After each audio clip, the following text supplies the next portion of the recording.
서울 외곽의 한 오래된 주택가. 봄비가 막 그치고 난 뒤라 골목길엔 흙냄새가 진하게 퍼져 있었다.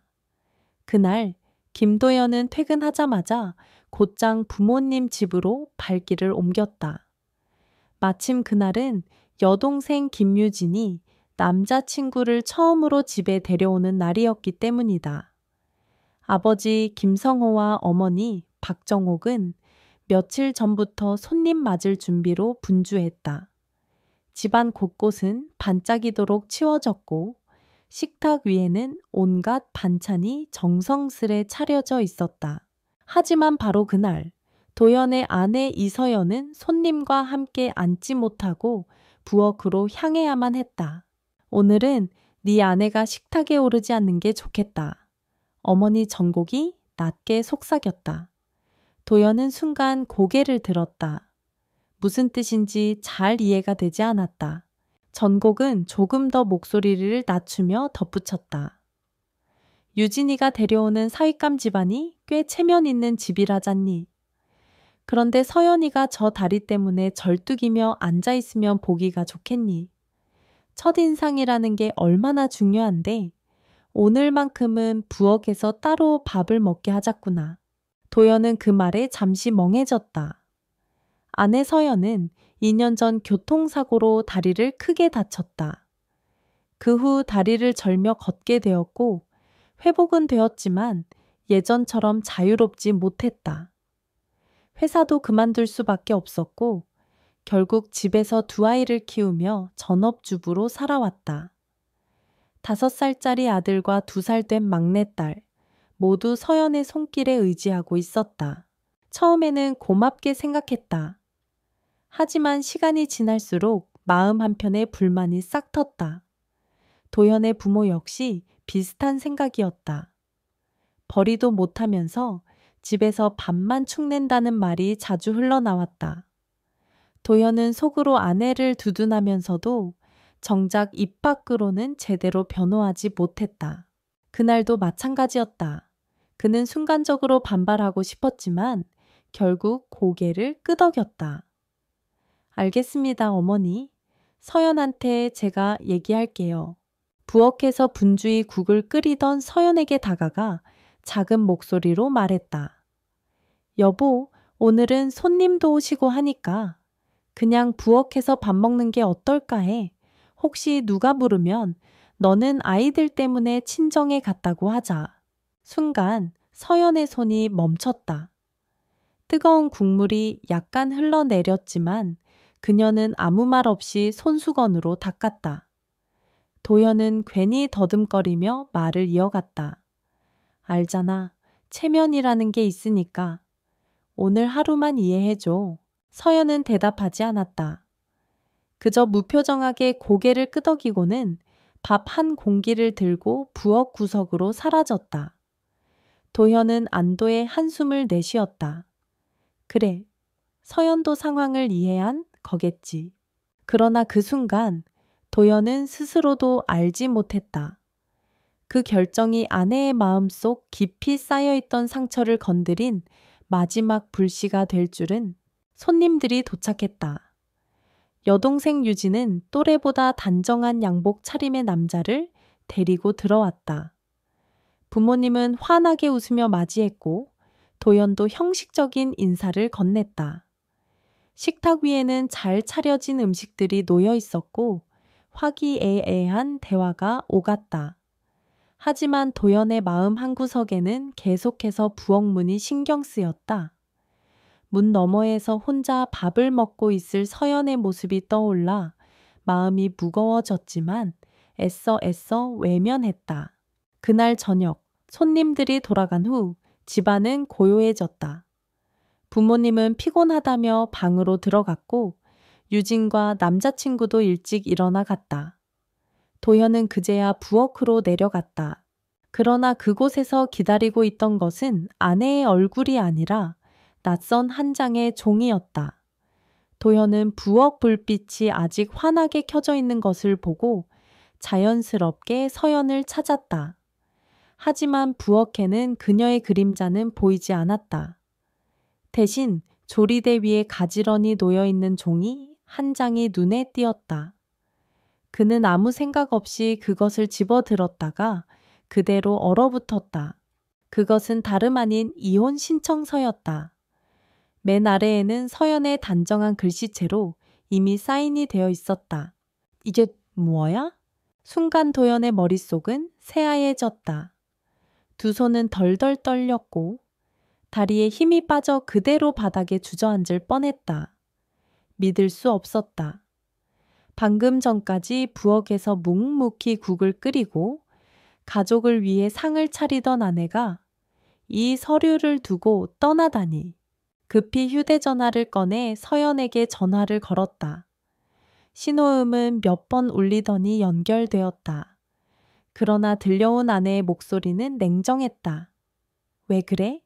서연아, 이게 뭐야? 이혼 신청서라니. 농담이지. 지금 어디야?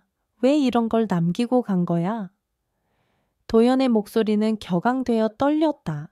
잠시 정적이 흘렀다. 그리고 서연의 목소리가 낮지만 단호하게 이어졌다. 그 종이 새삼스러운 게 아니야. 이미 오래전부터 준비해둔 거야. 오늘은 그저 마지막 한 방울이었을 뿐. 도연은 말문이 막혔다. 무슨 소리야? 너 지금 화나서 그러는 거지? 그냥 기분 나빠서. 그러자 서연은 그동안 눌러왔던 마음을 쏟아내듯 천천히, 그러나 명확히 말했다. 도연 씨, 지난 2년 동안 내가 어떻게 살아왔는지 당신은 알기나 해. 아침부터 밤까지 애들 돌보고 밥하고 빨래하고 청소하고 집안일이 끝이 없어. 그런데 돌아오는 건 감사가 아니라 넌 집에서 놀고 있다는 말뿐이었어. 그녀의 목소리가 떨렸다. 당신 부모님은 나를 하인 취급했고 심지어 유진 씨조차 내가 다리를 저는 걸 두고 비웃었어. 난 참을 만큼 참았어. 하지만 오늘 당신이 내 손을 잡아주기는커녕 손님 눈치 본다고 날 부엌으로 밀어냈을 때 내 안에서 마지막으로 남아있던 무언가가 끊어졌어. 도연은 할 말을 잃었다.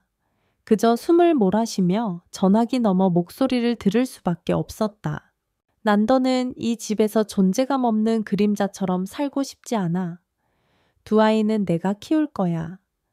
당신이 양육비를 주든 안 주든 상관없어. 당신이 선택한 건 체면이었고 내가 선택한 건 아이들의 행복이야. 뚝. 전화는 일방적으로 끊겼다.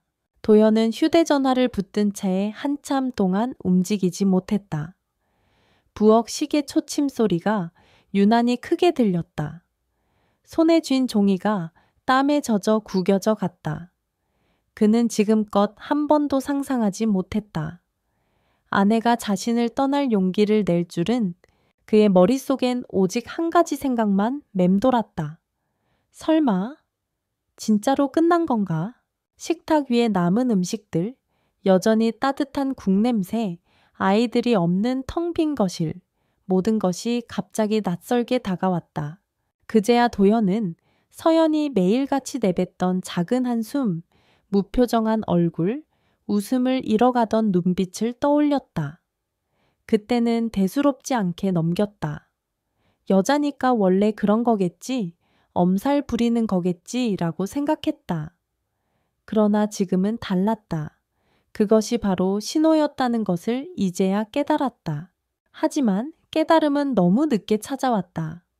이미 서연은 떠나버렸다. 아이들과 함께. 그날 밤 도연은 처음으로 집안의 고요가 무겁게 느껴졌다. 그는 부엌 바닥에 앉아 이혼 신청서를 붙든 채 꼼짝도 하지 못했다. 서연은 아이들의 손을 꼭 잡은 채 밤길을 걸었다. 2살 된 막내딸은 품에 안겨 잠이 들었고 5살 아들은 엄마 옆에서 터벅터벅 따라 걸었다. 어디로 가야 할지 뚜렷한 목적지는 없었지만 그녀의 발걸음은 더 이상 그 집으로 돌아갈 수 없다는 사실만은 분명히 알고 있었다. 엄마, 우리 어디가? 아들의 순진한 물음에 서연은 잠시 멈춰섰다. 가로등 불빛 아래서 그녀의 얼굴은 지쳐 있었지만 억지로 미소를 지어 보였다. 외할머니 집에 잠깐 가자. 거기 가면 맛있는 것도 있고 네가 좋아하는 강아지도 있잖아. 아이의 눈이 반짝였다. 하지만 서연의 가슴은 무거웠다. 친정집이라고 해도 오래 머무를 수 있는 곳은 아니었다. 홀로 사는 어머니는 연세도 많고 생활비로 늘 빠듯했다. 두 아이까지 떠맡길 수는 없는 일이었다. 그럼에도 지금은 도망칠 곳이 필요했다. 집을 떠나오면서 서연의 머릿속엔 지난 2년의 기억들이 주마등처럼 스쳐 지나갔다. 사고가 나던 날 병실 천장은 새하얗게 빛나고 있었다. 의사가 재활은 가능하지만 예전처럼 완전히 회복되기는 어렵습니다 라고 말했을 때 서연은 자신이 사회에서 밀려나게 될 거라 직감했다. 회사에서도 곧바로 사직을 권고했다. 그렇게 한순간에 일자리를 잃었고 자존심도 무너졌다. 그녀는 스스로를 다독였다. 그래, 집에 있으면서 아이들을 잘 키우면 되지. 남편은 밖에서 벌어오고 나는 안에서 지키면 되잖아. 하지만 현실은 전혀 그렇지 않았다. 처음에는 도연도 안쓰럽다는 듯 도와주었다. 그러나 시간이 지나자 그의 눈빛은 달라졌다. 피곤한 얼굴로 퇴근한 남편이 소파에 앉아 있을 때 서연이 아이를 안고 밥상을 차리면 돌아오는 말은 늘 같았다. 하루 종일 집에 있으면서 이 정도도 힘들어? 시부모의 시선은 더 매서웠다. 정곡은 틈만 나면 여자가 집에만 있으면 안 돼. 뭐라도 벌어야지. 라고 쏘아붙였다. 아버지 성호는 대놓고 말을 하지는 않았지만 식탁에 앉아 신문을 펼칠 때마다 서연을 향한 묵묵한 시선 속에는 냉소가 담겨 있었다. 유진 역시 서슴없이 독서를 퍼부었다. 형수가 아니었으면 오빠도 더 성공했을 거야. 다리를 절뚝이는 형수 데리고 다니면 보기 좋겠냐고. 그 말은 서연의 심장을 찌르는 비수가 되었다. 그녀는 수없이 삼켰다. 아이들을 위해서, 가정을 위해서라며 참았다. 하지만 오늘만큼은 참을 수 없었다. 손님들 앞에서조차 남편은 자신을 지켜주지 않았다. 오히려 체면을 위해 아내를 부엌으로 내몰았다. 그 순간 서연은 깨달았다. 나는 이 집에서 아내도 며느리도 아닌 그저 하인일 뿐이구나. 그녀가 남편 몰래 준비해 두었던 이혼 서류는 단순한 위협이 아니었다. 그건 지난 2년 동안 차곡차곡 쌓여온 눈물과 절망의 기록이었다. 서연은 언젠가 이 집을 나설 날이 올 거라고 스스로 예감해왔고 오늘은 단지 그 날이 앞당겨졌을 뿐이다. 친정집에 도착했을 때 어머니는 놀란 눈으로 문을 열었다. 얘, 이 밤에 웬일이냐? 애들까지 데리고. 서연은 눈물을 참으며 고개를 숙였다. 엄마, 잠깐만 여기서 지내도 돼요? 오래는 아니고 그냥 잠시만. 어머니는 묻지 않았다. 그저 두 손녀 외손주를 안으며 등을 토닥여 주었다. 따뜻한 손길이 닿자 서연은 그제야 참아왔던 눈물을 터뜨렸다. 아이들이 옆에서 놀고 웃는 동안 서연은 소리 없이 울었다. 그녀의 눈물 속에는 지난 세월의 고통, 무시, 그리고 배신감이 섞여 있었다. 하지만 동시에 결심도 단단히 굳어지고 있었다. 이제 더 이상은 저 집에서 살지 않을 거야. 아이들만은 이런 분위기 속에서 크게 두지 않겠어. 새벽녘, 친정집의 작은 방 한켠. 서연은 두 아이가 깊이 잠든 것을 확인한 뒤 조용히 이불을 덮어주었다. 창문 틈으로 스며드는 바람은 서늘했지만 마음속은 오히려 뜨겁게 달아올랐다. 긴 세월 동안 억눌러 왔던 감정이 터져나오며 이제는 단단한 결심으로 바뀌어 있었다. 탁자 위에 올려둔 서류 가방에서 흰 종이 한 뭉치를 꺼냈다. 그 속에는 몇 달 전부터 조금씩 준비해온 서류들이 들어 있었다. 주민등록등본, 아이들의 출생증명서, 은행 계좌 내역, 그리고 그 위에 놓인 것은 이미 서명까지 끝내둔 이혼 신청서였다. 서연은 그 종이를 오래도록 바라보다가 눈을 감았다. 머릿속에는 도연의 얼굴이 스쳐 지나갔다. 연애 시절 그녀를 향해 미소 지으며 평생 지켜줄게 라고 말하던 목소리, 첫 아이가 태어났을 때 흥분을 감추지 못하던 눈빛. 하지만 그 모든 기억은 지난 2년 동안의 냉대와 무관심, 체면만을 앞세운 태도로 덮여버렸다. 지켜준다던 약속은 어디로 간 걸까? 혼잣말이 흘러나왔다. 서연은 더 이상 희망을 품을 수 없었다. 오늘 저녁 부엌으로 밀려났던 순간 그 마지막 희미한 불씨조차 꺼져버렸다. 자신이 사랑했던 남자가 이제는 자신을 지켜주지 않는다는 사실, 오히려 세상 앞에서 가장 먼저 손을 놓는다는 현실이 뼈저리게 다가왔다. 그녀는 펜을 들어 몇 줄을 더 적었다. 아이들에게 남기는 짧은 메모였다. 엄마는 너희가 웃으며 살 수 있는 집을 만들고 싶어. 어떤 선택을 하든 엄마는 언제나 너희 편이야. 그 종이를 접어 서류 사이에 넣고 다시 가방 속에 차곡차곡 정리했다. 그날 밤 도연에게서 걸려온 수십 통의 전화는 받지 않았다. 문자 메시지도 읽지 않았다. 그는 분명 당황했을 것이다. 하지만 서연은 알았다. 그것은 진심에서 우러나온 후회가 아니라 지금껏 자신이 당연하게 여겨왔던 안정된 가정이 무너진 데 대한 두려움일 뿐이라는 것을 아이들이 일어나기 전 서연은 친정 어머니에게 조심스레 털어놓았다. 엄마, 나 도연 씨랑은 끝내려고 해. 아이들은 내가 키울 거야. 힘들더라도 다시 일해서 벌면 돼. 그냥 더 이상은 그 집에서 살 수 없어. 어머니는 깊은 한숨을 내쉬며 서연의 손을 꼭 잡았다. 네가 그렇게까지 마음을 먹었다면 엄마는 말리지 않을게. 다만 아이들을 위해서라도 강해져야 한다. 그 말에 서연은 눈물을 글썽이며 고개를 끄덕였다.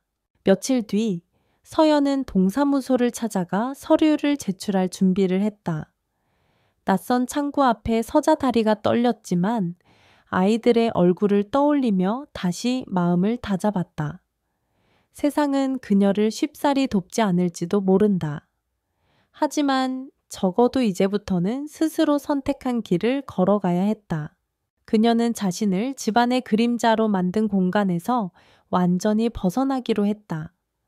더 이상 며느리라는 이름으로, 아내라는 이름으로 희생만 하는 삶을 살지 않으리라 다짐했다. 밤이 되자 도연은 다시 전화를 걸어왔다. 서연은 잠시 망설이다가 받지 않았다. 아이들 앞에서 흔들리고 싶지 않았기 때문이다. 그러나 마음속에서는 분명히 알고 있었다. 이 결별은 단순한 감정적인 반항이 아니라 두 아이에게 새로운 삶을 주기 위한 출발이라는 것을 그녀는 창밖을 바라보았다. 어두운 하늘에 희미한 별빛이 반짝이고 있었다. 이제부터는 내가 선택한 길을 간다. 아이들과 함께라면 어떤 어려움도 버틸 수 있을 거야. 서연은 그렇게 스스로에게 다짐하며 긴 한숨을 내쉬었다. 그리고 조용히 두 아이 옆에 누워 처음으로 남편 없는 밤을 맞이했다. 그러나 이상하게도 마음 한편에는 해방감 같은 것이 찾아오고 있었다. 부엌 바닥에 주저앉아 이혼 서류를 붙들고 있던 도연은 그날 밤 단 한숨도 잘 수 없었다. 새벽이 밝아오자 그는 멍하니 거실 창문 앞에 서 있었다. 아이들의 웃음소리도 서연의 발걸음도 없는 집은 기묘할 정도로 조용했다. 그 정적 속에서 그는 처음으로 스스로를 향해 질문을 던졌다. 내가 뭘 잘못한 걸까? 곧이어 수없이 많은 장면이 떠올랐다. 사고 후 다리를 절며 힘겹게 걷던 아내, 아이를 안고 거실에 앉아있던 모습, 피곤해도 아이들 밥 챙기느라 허둥대던 뒷모습. 그러나 그때마다 자신이 어떤 말을 했는지도 또렷하게 떠올랐다. 집에만 있으면서 뭐가 그리 힘들어? 사람답게 살고 싶으면 뭘 좀 배우든가 장사라도 하지. 그 말들이 돌처럼 무겁게 가슴을 짓눌렀다. 그는 아내의 입술이 말없이 굳어가던 순간들을 떠올렸다. 그게 무슨 뜻인지 그제야 알 것 같았다. 도연은 책장에서 먼지가 쌓인 작은 나무 상자를 꺼냈다. 그 안에는 연애 시절 서연이 보낸 편지와 결혼 초에 서로 주고받은 카드들이 담겨 있었다. 그는 떨리는 손으로 한 장을 꺼내 읽었다. 우리 집은 늘 따뜻했으면 좋겠어. 힘든 날도 서로 웃으며 밥상 앞에 앉을 수 있는 그런 집. 내가 당신을 지켜줄게. 당신도 나를 지켜줄 거지? 짧은 글이었지만 도연은 읽는 내내 눈물이 멈추지 않았다. 그가 지켜야 했던 건 단순히 경제적인 울타리가 아니었다. 하지만 그는 늘 돈 벌어오면 내 역할은 다한 것이라고 착각했다. 그날 아침 어머니 전곡이 부엌으로 들어와 물었다. 도연아, 서연이는 어디 갔니? 애들도 없고 집이 조용해서. 도연은 차마 사실대로 말하지 못했다. 대신 고개를 숙인 채 낮게 중얼거렸다. 엄마, 서연이가 떠났어요. 나한테 이혼 서류를 남기고. 순간 어머니의 표정이 굳었다. 하지만 곧 고개를 돌리며 말했다. 괜히 유난 떠는 거겠지. 애들 두고 어디 가겠니? 곧 돌아올 거야. 그 말에 도연은 더 이상 참을 수 없었다. 목소리가 떨리며 터져 나왔다. 아니에요, 엄마. 이번엔 진짜예요. 그동안 우리가 얼마나 서연을 몰아붙였는지 엄마도 아시잖아요. 전곡은 아무 대답도 하지 못했다. 잠시 침묵이 흐르더니 결국 등을 돌린 채 방으로 들어갔다. 도현은 홀로 남겨졌다. 그날 낮, 그는 회사에 병가를 내고 하루 종일 집 안을 맴돌았다. 식탁 위에는 아직 치우지 않은 반찬들이 남아 있었고 부엌 싱크대에는 사용하지 않은 그릇들이 어수선하게 놓여 있었다. 그 광경이 마치 서연의 부재를 더욱 크게 드러내는 듯했다. 저녁 무렵 도연은 아이들의 장난감을 하나씩 정리하다가 손이 멈췄다. 막내딸이 늘 가지고 놀던 인형의 옷자락에 얼룩이 묻어 있었다. 그는 무심코 손으로 닦아내다 눈물이 뚝뚝 떨어지는 걸 막지 못했다. 그 순간 도연은 깨달았다. 내가 지켜야 했던 건 체면도 부모님의 눈치도 아니었다. 바로 이 작은 가족이었는데 나는 그걸 스스로 내쫓은 거야. 머릿속에서 서연의 마지막 목소리가 맴돌았다. 아이들만은 이런 집에서 크게 두고 싶지 않아. 그제야 그는 뼛속 깊이 느꼈다. 아내가 떠난 이유는 단순히 부엌 사건 하나가 아니었다. 그것은 지난 세월의 무시, 무관심, 체면만을 중시한 태도가 차곡차곡 쌓인 결과였다.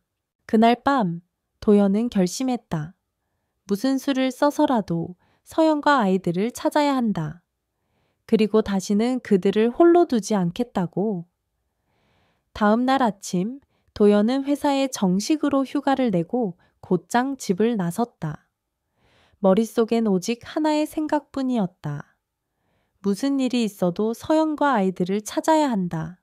그는 가장 먼저 친정집을 찾았다. 문을 열어준 장모는 놀란 눈으로 그를 바라보았다. 서연이 여기 있지요. 아이들도 같이. 도연이 다급히 묻자 장모는 고개를 저었다. 며칠 전에 잠깐 왔다가 곧 나갔어. 어디로 갔는지는 말하지 않았구나. 짧은 대답이었지만 도연은 그 속에 담긴 단호함을 읽을 수 있었다. 장모는 더 이상 사위의 편이 아니었다. 그는 곧장 서연이 자주 다니던 장소들을 떠올렸다.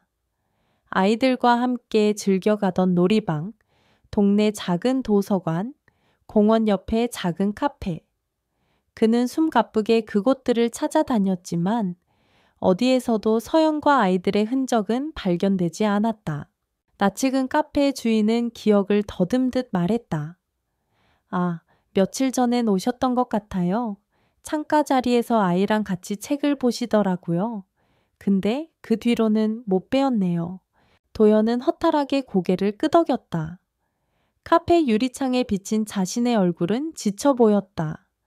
그는 한참을 멍하니 앉아 있다가 다시 일어났다. 이번에는 대형마트와 놀이공원까지 찾았다.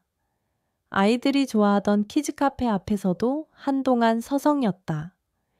그러나 돌아오는 건 모두 허탕뿐이었다. 발걸음은 무거워졌고 심장은 점점 더 조여왔다. 밤이 되어 집으로 돌아왔을 때 거실은 더 황량하게 느껴졌다. 장난감이 흩어져 있지만 아이들의 웃음소리가 들리지 않는 공간은 무섭도록 적막했다. 도현은 다시 휴대전화를 꺼내 수십 통의 전화를 걸었다. 하지만 끝내 서연은 받지 않았다. 문자 메시지조차 읽히지 않았다. 그는 답답함에 집안을 뒤지기 시작했다. 책장, 서랍, 아이들 방까지. 그러다 결혼 초에 함께 쓰던 작은 상자를 발견했다. 그 안에는 서연이 적어둔 메모들이 있었다. 남편이 좋아하는 된장찌개, 꼭 배우기 아이들이 크면 가족 여행 가기. 한 줄 한 줄이 도연의 가슴을 무너뜨렸다. 내가 왜 그때는 그 소망을 소중히 여기지 못했을까? 다음 날도 그는 같은 과정을 반복했다. 아침부터 저녁까지 발길 닿는 대로 찾았다. 친구에게 전화를 걸어 혹시 서연과 연락했는지 물어보기도 했다. 그러나 돌아오는 대답은 모두 고개를 젓는 것이었다. 시간이 갈수록 도연의 얼굴은 수척해졌다. 회사에서도 연달아 전화가 왔지만 그는 받지 않았다. 지금의 자신에게 일보다 중요한 건 오직 가족뿐이었다. 다섯째 날 오후 그는 공원 벤치에 앉아 있었다. 차가운 바람이 불어오자 마음속 허전함이 더욱 커졌다. 혹시 이제 정말 끝난 걸까? 그녀는 나를 용서할 마음조차 없는 걸까? 그때였다. 멀리서 아이들의 웃음소리가 들려왔다. 고개를 돌린 순간 그는 두 눈을 크게 떴다. 놀이터 한쪽 낯익은 작은 그림자. 5살 아들이 그네를 타며 환하게 웃고 있었다. 그 옆에는 서연이 막내를 안고 서 있었다. 심장이 미친 듯이 뛰었다. 도연은 본능적으로 자리에서 일어나 그들을 향해 발걸음을 옮겼다. 도연의 발걸음은 자기도 모르게 점점 빨라졌다. 공원 너머에서 보이는 아들의 웃음소리와 서연의 모습은 마치 오아시스 같았다.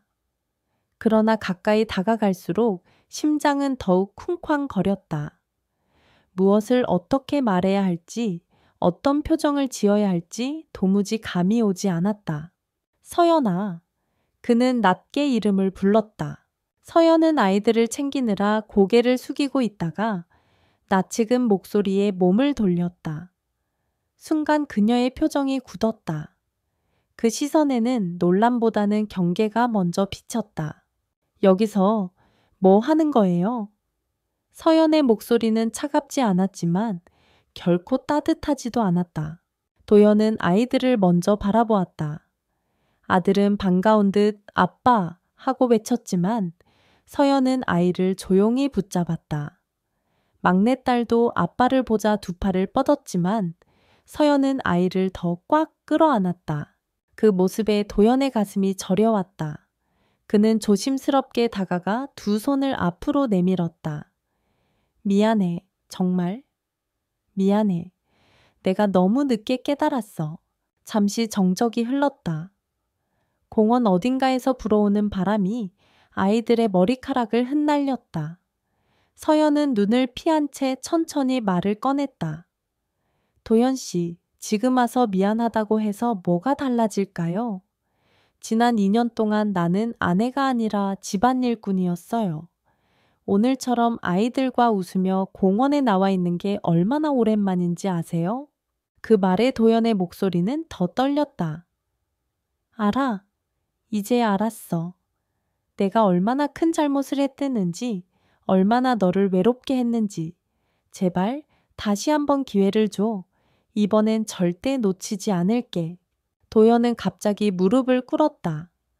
공원의 사람들 시선이 모두 그쪽으로 향했지만 그는 개의치 않았다. 두 손으로 서연의 손등을 붙잡으며 눈물을 흘렸다. 서연아, 제발. 아이들 앞에서도 이렇게까지 하고 싶진 않았어. 하지만 내가 얼마나 간절한지 보여주고 싶었어. 서연은 당황한 듯 손을 빼려 했지만 이내 힘을 빼고 그를 바라보았다. 그녀의 눈동자는 여전히 깊은 상처와 불신이 담겨 있었다. 나는 도망친 게 아니에요. 단지 시간이 필요했어요.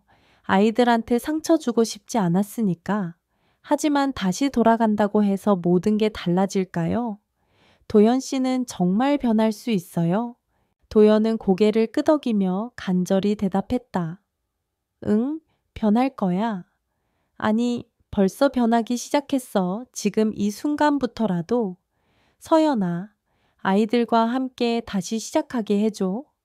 내가 할 수 있는 모든 걸 다 바칠게. 잠시 침묵이 흘렀다. 아이들은 상황을 잘 모르고 그저 그네와 미끄럼틀을 향해 뛰어갔다. 도연과 서연만이 남아 서로의 눈을 바라보았다. 서연은 깊은 한숨을 내쉬더니 낮은 목소리로 말했다. 당장은 대답 못해요. 마음속 상처가 하루아침에 지워질 순 없으니까. 하지만 오늘 이렇게 찾아온 걸로, 그리고 무릎까지 꿇은 걸로 적어도 당신이 진심이라는 건 알겠어요. 그 순간 도연은 마치 천둥이 지나간 뒤의 고요처럼 가슴이 뻥 뚫렸다. 완전한 용서는 아니었지만 희망의 문이 아주 조금은 열렸음을 느꼈다. 그는 눈물을 닦으며 조심스럽게 말했다. 고마워. 그 말만으로도 충분해. 난 끝까지 기다릴 거야. 네가 마음 열 때까지 매일 똑같이 노력할 거야. 공원에서의 만남 이후 도연은 집으로 돌아와서도 마음이 진정되지 않았다. 무릎을 꿇고 흘린 눈물이 진심이었음을 서연이 느꼈을까? 그녀의 표정은 여전히 단호했지만 적어도 문을 완전히 닫아버리진 않았다. 그것만으로도 도현은 다시 살아갈 힘을 얻었다. 다음 날 아침 그는 눈을 뜨자마자 부엌으로 향했다. 서툰 손길로 쌀을 씻고 달걀을 꺼내 계란말이를 만들었다. 소금간은 지나쳤고 모양은 엉망이었지만 그가 원한 건 완벽한 맛이 아니었다. 단지 스스로 행동으로 증명하고 싶었다. 이제부터 나는 달라진다는 걸. 그날 오후 그는 회사에 다시 연락해 병가를 연장했다. 상사의 눈총이 따랐지만 개의치 않았다. 지금 중요한 건 출세나 체면이 아니라 가족이었다.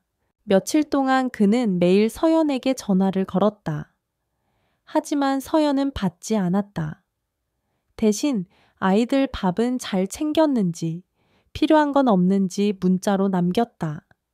답장은 오지 않았지만 그는 멈추지 않았다. 무조건 꾸준히 보여주는 것만이 길이다 라는 생각뿐이었다. 그러다 일주일쯤 지난 어느 날 드디어 서연이 전화를 받았다.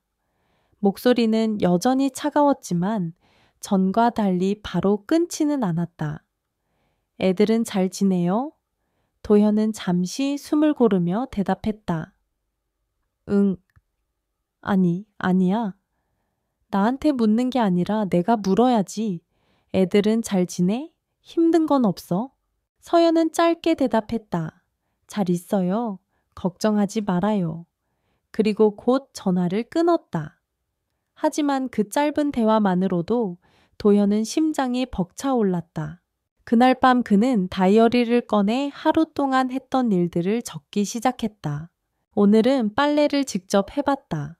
생각보다 시간이 오래 걸리고 힘들었다. 집안 청소를 하다가 서연이 늘 허리 아파했던 이유를 알았다. 아이들이 얼마나 손이 많이 가는지 이제야 느낀다. 글을 쓰다 보니 눈물이 맺혔다. 그녀는 이 모든 걸 매일 혼자 해왔구나. 주말이 되자 도연은 작은 선물을 준비했다. 서연이 좋아하던 국화꽃 한 다발과 아이들이 즐겨 먹던 카스텔라 빵.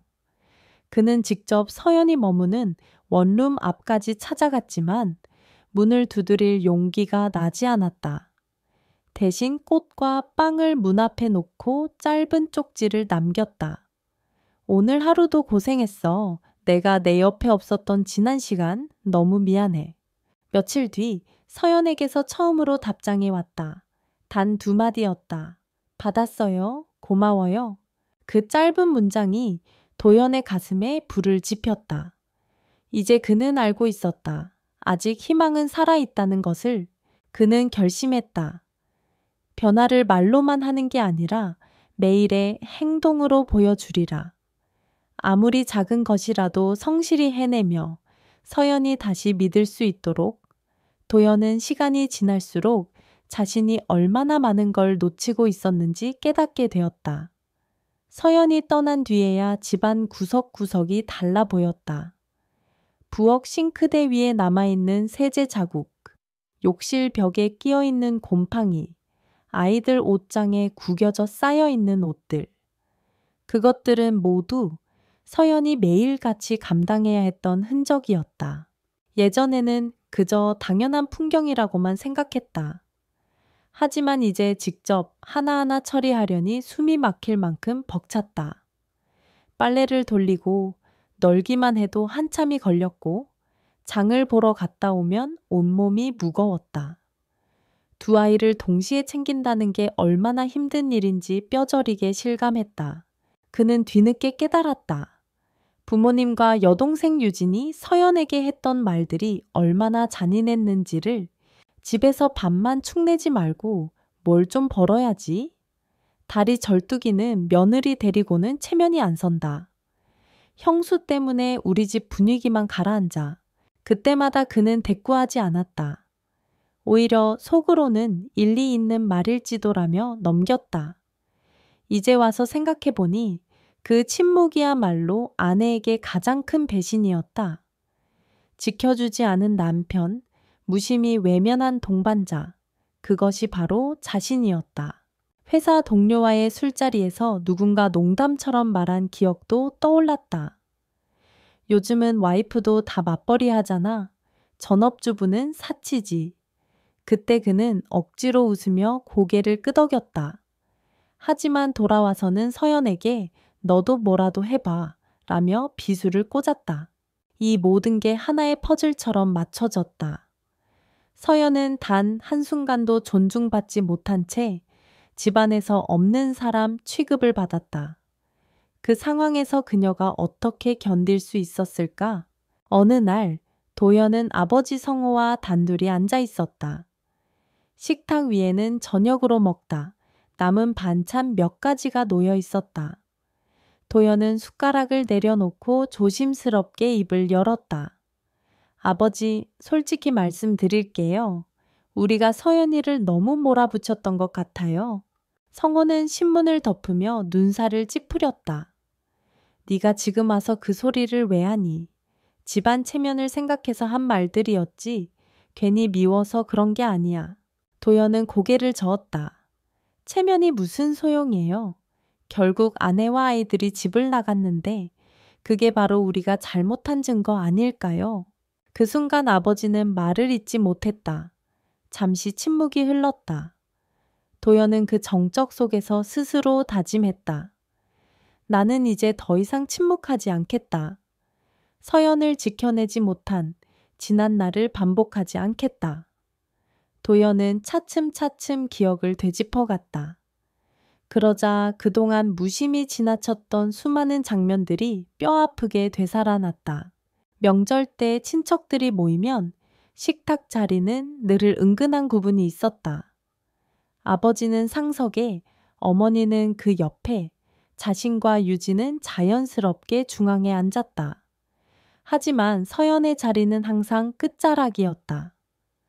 누가 일부러 지시한 것은 아니었지만 자연스러운 듯 배제되는 자리였다.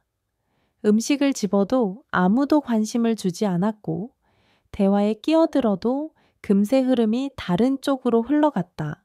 어머니 정곡은 종종 이렇게 말했다. 네가 밥만 잘해도 체면이 서는 거야. 내 몫은 그거면 충분하다. 그 말은 서연의 존재를 오직 집안일 담당으로만 규정하는 것이었다. 도연은 이제야 알았다. 식탁 끝에 앉아 웃음 없는 얼굴로 조용히 밥을 뜨던 아내가 얼마나 외로웠는지를. 또 다른 기억 하나. 몇 달 전 아이 생일 잔치 때였다. 친척들이 다 모여 떠들썩했는데 서연이 준비한 미역국이 조금 짰다. 그때 어머니는 대놓고 말했다. 이 맛으로 손님 상에 내놓을 수 있겠니? 도연이 얼굴이 뭐가 되니? 말이 끝나자 주변에서 킥킥거리는 웃음소리가 흘러나왔다. 서연은 고개를 푹 숙였고 도연은 그 상황을 덮으려 애써 웃으며 술잔을 돌렸다. 그때 그는 아내의 눈가가 붉어지는 것을 보고도 외면했다. 유진은 더 직설적이었다. 형수, 형이 회사에서 힘들게 벌어오는데 집에서 애만 보는 게 뭐가 대단해요? 요즘 다들 맞벌이 하는데 그냥 편한 거 아니에요? 서연은 아무 말도 하지 않았지만 그날 밤 늦게 아이를 재운 뒤 홀로 베란다에 서서 한참 동안 울고 있던 모습을 도현은 어렴풋이 떠올렸다. 이제 돌이켜보니 그 모든 순간이 하나의 메시지였다. 서연은 점점 보이지 않는 사람이 되어가고 있었다. 아무리 애써도 존중받지 못하는 자리, 누구도 이름을 불러주지 않는 자리. 도연은 깊은 후회 속에 중얼거렸다. 나는 왜 그때마다 모른 척했을까? 왜 한 번도 내 편에 서지 못했을까? 그의 가슴 속에는 뜨거운 죄책감이 파도처럼 몰려왔다. 서연이 이혼 서류를 남기고 떠난 건 단순히 홧김이 아니라 이런 차별과 무시에 짓눌려 결국 한계에 다다른 결과였다. 그리고 도연은 다짐했다. 다시는 너를 그런 자리에 앉히지 않겠다. 다시 돌아온다면 누구 앞에서도 당당히 내 아내로 존중받게 하겠도여는 그 후로도 며칠 동안 집에 머물며 부모님과 함께 식사를 했다. 그러나 예전과 달리 모든 장면이 다르게 보였다. 어느 저녁 어머니 정옥은 밥상을 차리면서 무심히 중얼거렸다. 서연이 없으니까 일이 배로 힘드네. 여자가 집에 있어야 살림이 굴러가는 거지. 그 말에 아버지 성호는 아무렇지 않게 고개를 끄덕였다. 예전 같으면 도연도 그저 받아들였을 것이다. 하지만 그 순간 그는 참을 수 없는 답답함을 느꼈다. 엄마, 그런 말 하지 마세요. 서연이 그동안 얼마나 힘들게 살림을 했는데요. 우리가 몰라준 거예요. 정곡은 놀란 듯 아들을 바라보다가 이내 얼굴을 찌푸렸다. 네가 왜 이러니? 며느리 편만 드는 거야. 도연은 더 이상 대꾸하지 않고 자리에서 일어나 버렸다. 또 다른 날 여동생 유진이 찾아왔다. 거실에 앉아있던 그녀는 아무렇지 않게 말했다. 형수는 결국 도망간 거잖아. 책임질 마음도 없는 사람을 뭐하러 찾으러 다녀? 형 혼자 아이들 키우면 되지. 그 말에 도연은 순간 눈앞이 캄캄해졌다. 그는 단호하게 목소리를 높였다. 그만해, 유진아. 네가 뭘 알아? 형수가 어떤 마음으로 떠났는지 알지도 못하면서 함부로 말하지 마. 유진은 당황한 듯 입을 다물었지만 분위기는 이미 얼어붙었다. 도연은 깨달았다. 자신이 매일같이 살아온 공간이 사실은 서연에게 감옥 같은 곳이었다는 것을. 아무도 그녀를 존중하지 않았고 오히려 당연한 희생을 요구했다. 자신은 그 불공평을 외면한 채 가족이라는 이름으로 포장해왔던 것이다. 밤에 혼자 방에 앉아 있으면 서연이 흘리던 짧은 한숨 소리가 귓가에 생생하게 맴돌았다. 아이를 안고 피곤해 지친 얼굴로 주방 불을 끄던 모습, 차가운 베란다에 서서 눈가를 훔치던 모습. 모든 게 후회로 다가왔다. 그때 도연은 비로소 결심했다. 이제는 이 집을 떠나야 한다.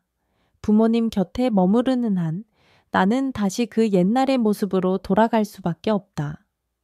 서연과 아이들을 지키려면 새로운 공간에서 다시 시작해야 한다. 그 결심은 단순히 충동이 아니었다. 몇 날 며칠 동안 자신을 괴롭힌 죄책감과 후회의 끝에서 나온 확고한 결론이었다. 그는 작은 메모장을 꺼내 적었다. 집을 떠나자. 서연과 아이들을 위해. 다시는 외면하지 말자. 다시는 변명하지 말자. 글자를 쓰는 손끝이 떨렸지만 마음은 오히려 차분해졌다.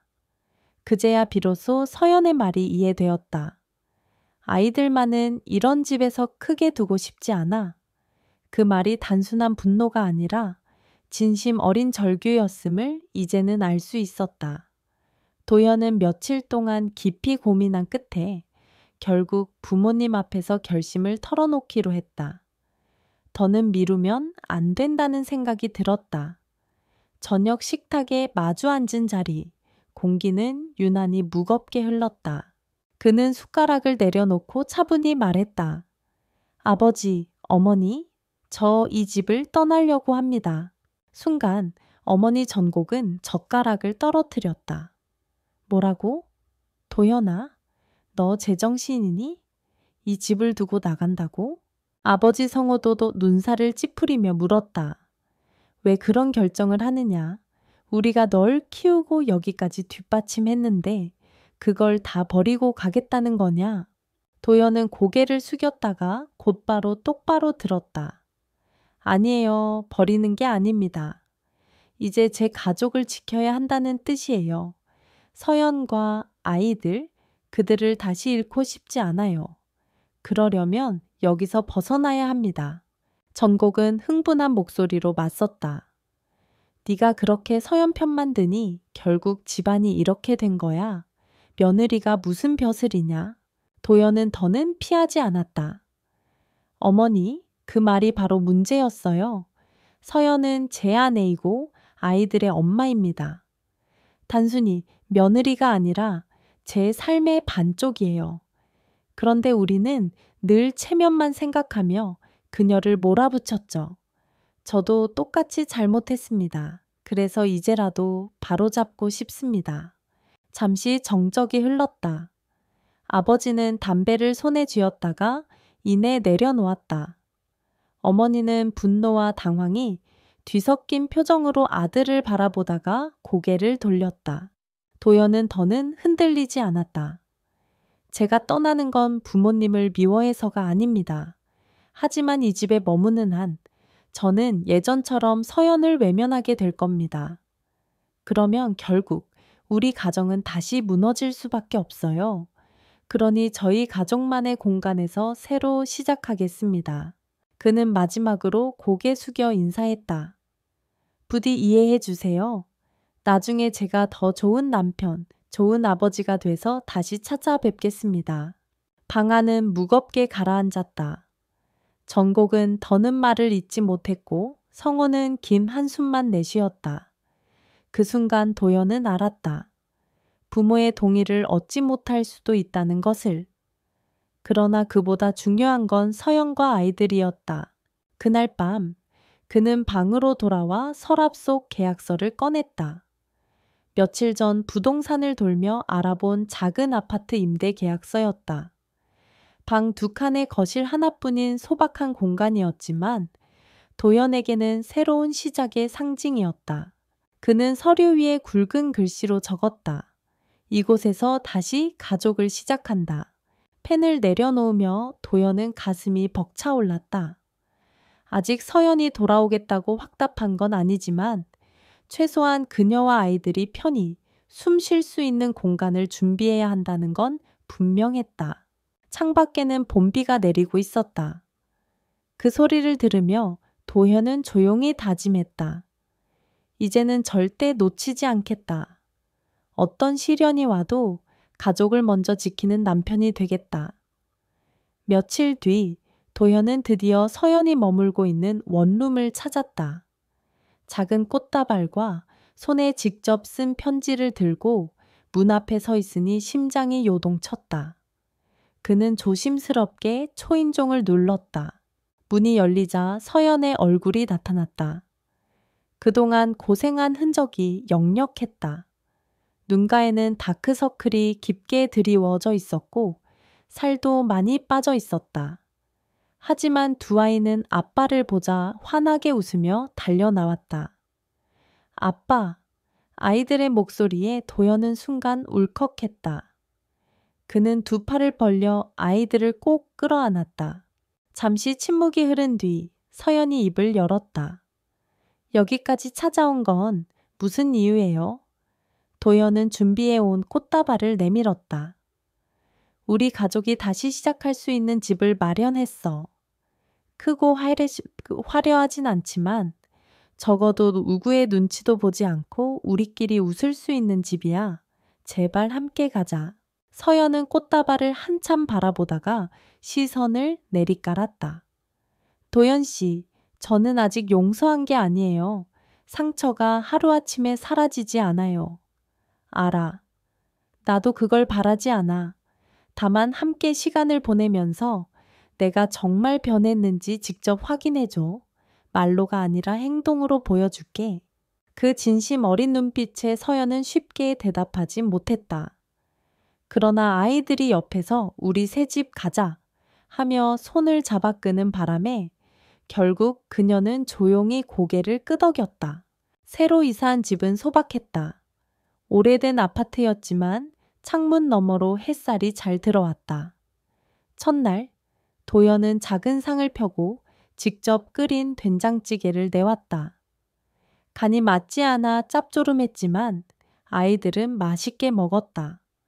서연은 한 숟가락 뜨더니 조용히 미소 지었다. 그것만으로도 도연의 가슴은 벅차올랐다. 저녁 식사 후 네 식구는 작은 거실에 앉아 둘러앉았다.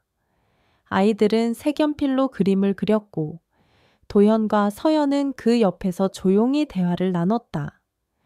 예전 같으면 서로의 말을 끊거나 무심히 흘려보냈을 텐데 이번에는 달랐다. 도연은 끝까지 귀 기울였고 서연도 천천히 자신의 마음을 풀어놓았다. 솔직히 아직 두려워요. 다시 예전처럼 되는 건 아닐까. 도연은 단호히 고개를 저었다. 아니야. 다시는 그렇게 하지 않을 거야. 나는 이제 알았어. 아내를 지키지 못하면 아무것도 지킨 게 아니라는 걸. 그날 밤 아이들이 잠든 후 두 사람은 처음으로 차 한 잔을 함께 나눴다. 조용한 방 안, 따뜻한 차 향기 속에서 도연은 속삭였다. 고마워. 다시 시작할 기회를 줘서. 서연은 짧게 대답했다. 아직은 시작이 아니라 시험 기간이에요. 하지만 노력은 볼게요. 그 순간 도연은 확신했다. 아직 끝난 게 아니었다. 비록 작은 불씨지만 다시 피워낼 수 있는 희망이 남아 있었다.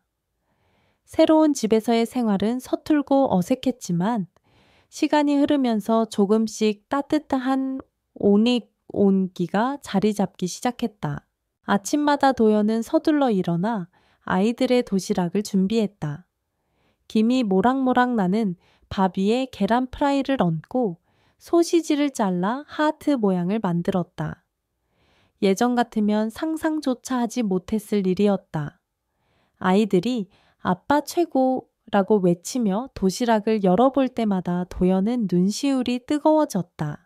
서연은 그런 모습을 말을 없이 지켜보았다. 처음에는 의심과 경계가 가득했지만 시간이 갈수록 그 눈빛은 조금씩 풀렸다. 어느 날 저녁, 아이들이 잠든 뒤 서연이 조용히 말했다. 당신이 이렇게까지 할 줄은 몰랐어요. 솔직히 처음엔 잠깐 보여주고 말 거라고 생각했거든요. 도연은 서연의 손을 꼭 잡으며 대답했다. 아니야. 이건 보여주기식이 아니야. 이제부터 평생 이렇게 할 거야. 가족을 잃고 나서야 알았지만 가장 중요한 건 바로 여기 있잖아. 그 말에 서연은 눈을 피했지만 입계에는 미세한 미소가 스쳤다. 주말이면 네 식구가 함께 장을 보러 갔다. 도연은 무거운 장바구니를 양손 가득 들었고 서연은 아이들과 함께 손을 잡고 천천히 걸었다. 길을 걷다 보면 아이들이 소소한 이야기를 꺼냈다. 아빠, 우리 이번 주말엔 공원 가요. 엄마, 다음에 케이크도 같이 만들자. 그때마다 도연과 서연은 서로 눈을 마주치며 웃었다. 예전에는 상상할 수 없었던 평범한 장면들이 이제는 가장 소중한 시간이 되었다. 작은 집 거실에도 변화가 생겼다. 아이들의 그림이 벽에 하나둘 붙기 시작했고 창께는 서연이 고른 화분이 놓였다. 도연은 퇴근길마다 꽃 한 송이나 작은 소품을 사와 집을 채웠다. 집은 더 이상 차가운 공간이 아니었다. 그 안엔 네 사람의 웃음과 온기가 가득했다. 무엇보다 달라진 건 대화였다. 예전에는 서연이 말을 꺼내도 도연은 대수롭지 않게 넘기곤 했다. 하지만 이제는 달랐다. 저녁 식탁에서든 아이들을 재운 뒤 조용한 시간에서든 도연은 끝까지 귀 기울였다. 오늘 아이들이 낮잠을 안 자서 힘들었어. 내일은 내가 조금 일찍 퇴근해서 도와줄게. 이런 짧은 대화가 서연에게는 큰 힘이 되었다. 그녀의 표정도 점차 밝아졌다. 웃음소리가 잦아졌고 목소리에도 힘이 실렸다. 어느 날 서연은 갑자기 말했다. 사실 나 다시 뭔가 해보고 싶어. 예전처럼 회사 일은 못하겠지만 집에서라도 작은 일을. 도연은 주저하지 않고 고개를 끄덕였다. 좋아. 내가 뭐든 도와줄게. 네가 하고 싶은 거라면. 그 순간 서연의 눈빛이 반짝였다.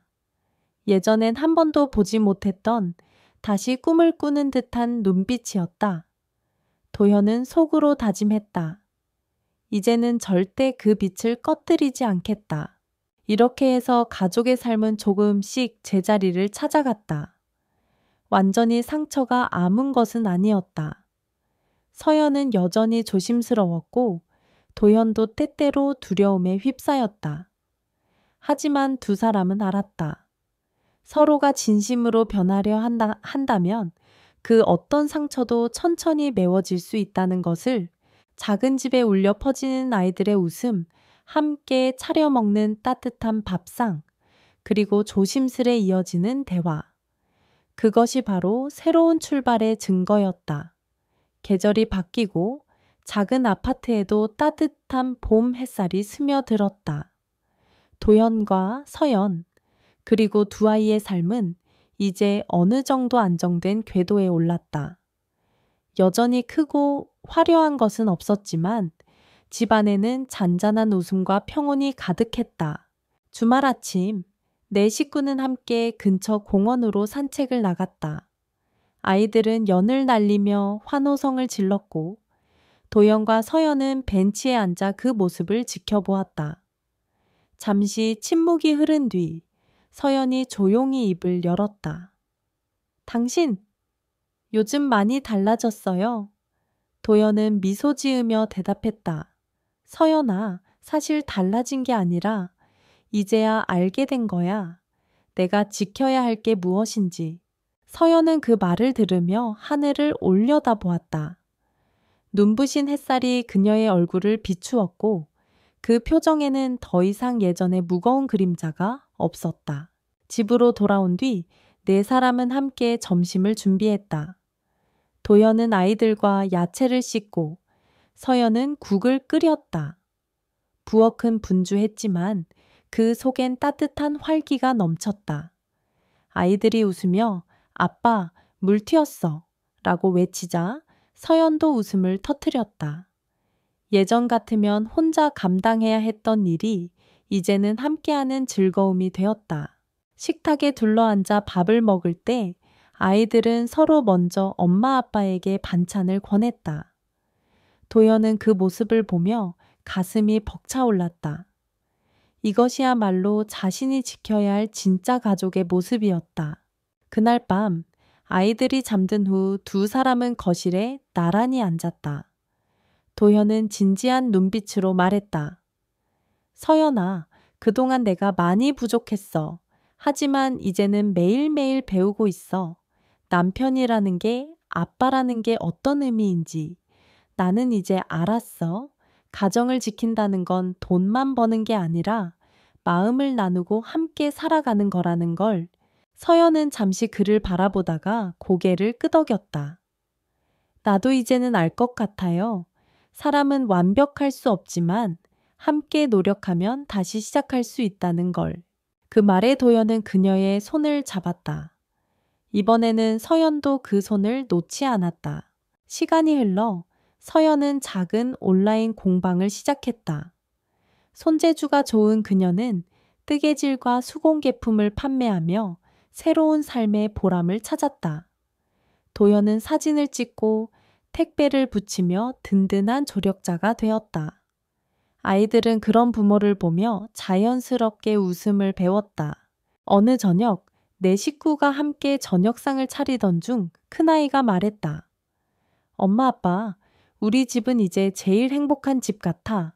그 말에 서연의 눈가가 붉어졌고 도연은 아이를 꼭 안아주었다. 도연은 마음속으로 되뇌었다. 행복은 멀리 있는 게 아니구나. 바로 여기 작은 식탁 위에 아이들의 웃음 속에 그리고 아내의 미소 속에 있는 거구나. 그는 더 이상 체면이나 남의 시선을 두려워하지 않았다.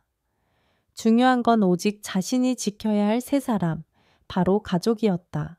마지막으로 도연은 이렇게 고백했다. 서연아, 앞으로도 힘든 날은 있겠지. 하지만 약속할게. 나는 절대 혼자 두지 않아. 매일 내 옆에서, 우리 아이들 옆에서 함께 할 거야. 서연은 그의 손을 꼭 잡으며 대답했다. 나도 믿어볼게요. 우리가 끝까지 함께 할 수 있다고. 그 순간 작은 거실은 그 어떤 화려한 공간보다 따뜻했다. 그것이야말로 두 사람이 어렵게 되찾은 진짜 행복이었다. 사랑하는 가족을 지킨다는 건 거창한 일이 아니었습니다. 매일 반복되는 일상 속에서 상대를 존중하고 작은 수고를 함께 나누며 마음을 나누는 것. 그것이 바로 진짜 행복을 만드는 힘이었습니다. 도연과 서연의 이야기는 우리에게 중요한 교훈을 전해줍니다. 첫째, 무심함은 가장 큰 상처가 된다는 것. 사랑하는 사람에게 아무 말 없이 외면하거나 체면만을 앞세우는 순간 상대의 마음은 서서히 멀어집니다. 둘째, 변화는 말이 아니라 행동에서 시작된다는 것. 도연이 무릎 꿇고 사과한 것보다 매일 직접 밥을 하고 아이를 돌보며 보여준 진심이 서연의 마음을 움직였습니다. 셋째, 가족은 선택과 책임의 결과라는 점입니다. 피로만 이어지는 관계가 아니라 매일 함께 지켜내겠다는 결심 위에 세워지는 것. 이제 두 사람의 삶은 화려하지 않지만 예전보다 훨씬 단단해졌습니다. 작은 집에서 아이들과 함께 웃고 따뜻한 밥을 나누며 서로의 꿈을 응원하는 매일이야말로 가장 값진 행복이었습니다. 이 이야기를 들은 우리 또한 스스로를 돌아보게 됩니다. 혹시 무심코 던진 말이 누군가에게 큰 상처가 되지는 않았는지, 당연히 여겼던 소중한 사람을 소홀히 대하지는 않았는지, 가족은 언제나 곁에 있는 듯하지만 한순간 잃어버리면 다시는 되돌릴 수 없는 보물입니다. 그러니 오늘 하루 옆에 있는 사람의 손을 꼭 잡아주세요. 그리고 말해주세요. 고마워. 함께 있어줘서. 그 짧은 한마디가 누군가에게는 다시 살아갈 용기가 되고 우리 모두에게는 가정을 지켜내는 가장 든든한 약속이 될 것입니다.